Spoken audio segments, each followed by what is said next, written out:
Bonjour à toutes et tous. Aujourd'hui, je vous propose de vous concentrer uniquement sur un mot de vocabulaire, Sakataka Dremboke Masakem, qui signifie to dry, to wilt, sécher, faner, flétrir. Et sur cette phrase en anglais, The barley plants wilted because of the drought. Ainsi que sur cette phrase en tibétain. D'abord faisons comme d'habitude, épelons Tana tenpa agigui tenpe Satatata pasatap kataka giguki saki tapki Nasane Pao Sakataka masakam Tenpe Tapki Nekam. Nous avons la phrase en anglais pour nous aider. The barley plants wilted because of the drought. Donc l'orge a grillé à cause de la sécheresse.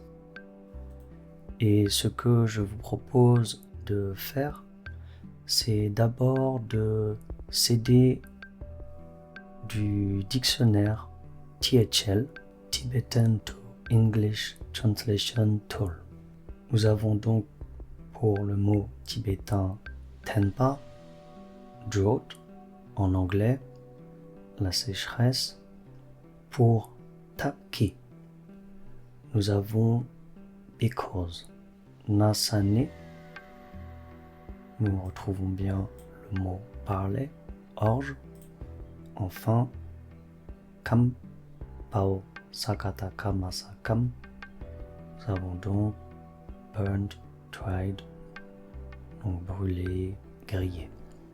Maintenant, je vous propose de comparer différentes intelligences artificielles et de regarder leurs réponses respectives. Commençons avec ChatGPT. Écrivons la chose suivante, sachant que Tempe Take Nekam signifie The barley plants wilted because of the drought. Demandons faire un mot à mot tibétain-français, puis une courte analyse grammaticale. Après quelques instants, voici la réponse de ChatGPT. Donc nous avons la phrase avec le mot à mot, tenpe, donc sécheresse, tapki, à cause de la condition.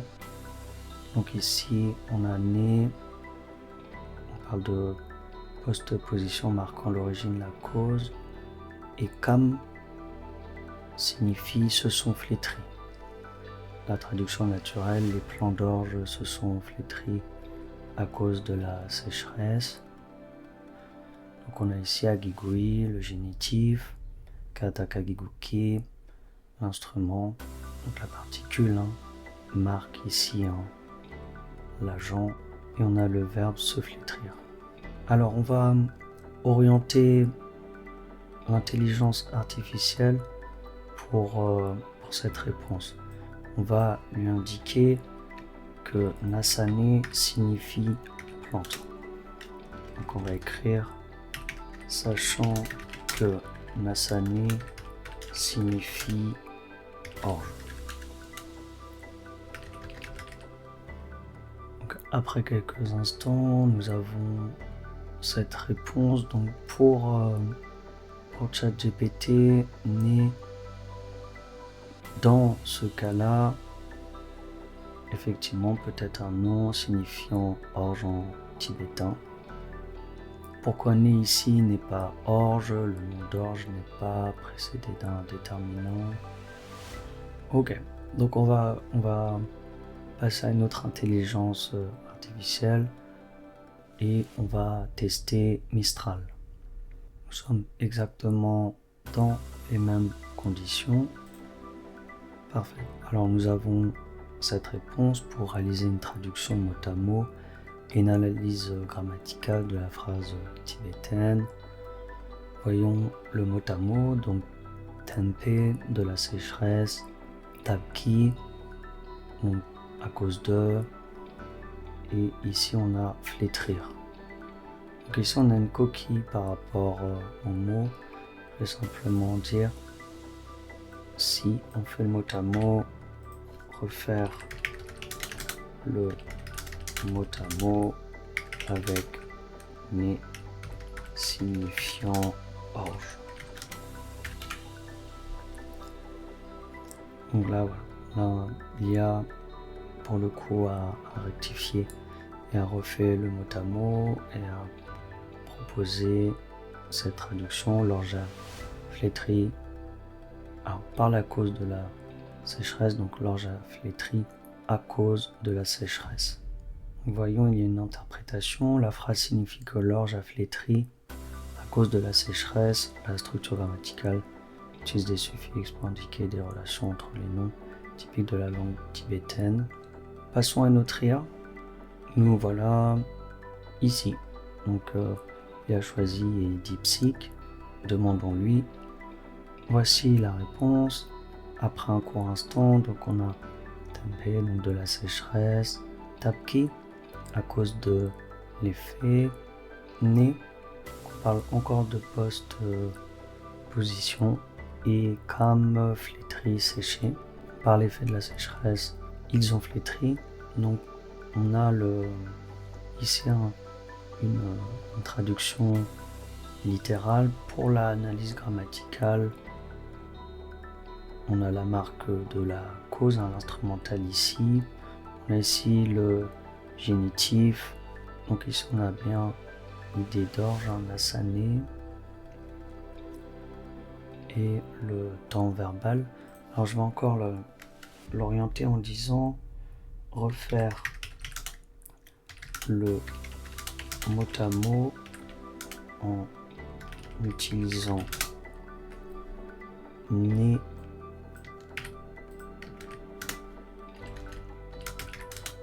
pour le mot orge en français. Donc nous avons le mot qui est réintégré dans le mot à mot tibétain français, donc né, orge, kam, afflétri, etc. Donc le sujet pour le coup il reprend l'orge, etc. Donc là on a un exemple après similaire ici, hinekam, donc le bois et l'orge ont séché. Et dans ce cas, dans cet exemple, on a né, seul l'orge. Vous voyez là, pour le coup, en l'orientant, elle a appris et elle a rectifié.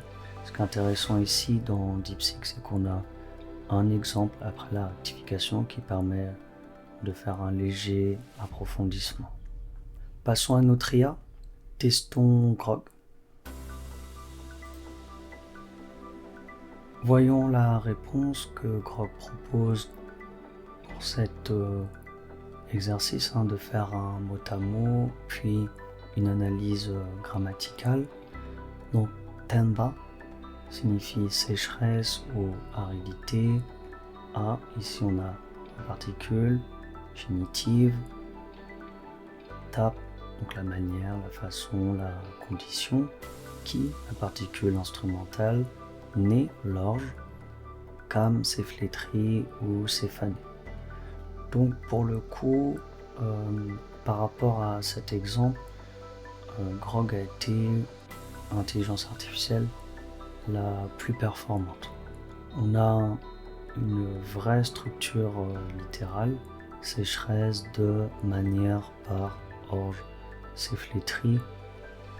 Donc pour l'instant, sur les 4, on a pour ma simple utilisation, on a la meilleure réponse. Eh bien, testons une autre IA. Nous voici sur Claude qui est en train de rechercher la réponse à cette question. Ok, donc nous avons le mot à mot suivant, tempe, de la sécheresse, tapki, à cause de, né, orge, cam, se dessécher, sécher, flétrir. La traduction purement littérale, à cause de la sécheresse, l'orge s'est desséché. Et l'analyse grammaticale, tempa, sécheresse, drought, aiguille, particule génitive, tap, occasion, qui, particule instrumentale, né, l'orge, et cam, verbe se dessécher. Ok, donc je vais faire une représentation par rapport aux réponses. Donc pour cette phrase et simplement cette demande de faire un mot à mot et une courte analyse grammaticale, je mettrai en premier et en égalité Grog et Claude. Ensuite, c'est purement subjectif, les trois, que ce soit ChatGPT, DeepSeek ou Mistral, il y a eu une petite coquille par rapport au fait que c'est un mot, ça n'est pas une particule grammaticale, c'est une toute petite erreur qui peut être corrigée pour une phrase simple comme celle-ci. Mais on a vu, quand on pose la question, l'IA apprend et rectifie. En somme, on peut dire que en complément d'un simple dictionnaire comme le THL, Translation Tool, on dispose aujourd'hui d'outils performants qui permettent de nous accompagner dans l'étude d'une langue et dans l'approfondissement de tel ou tel domaine. J'espère que ce partage d'expérience vous a plu et je vous dis à bientôt pour une prochaine vidéo.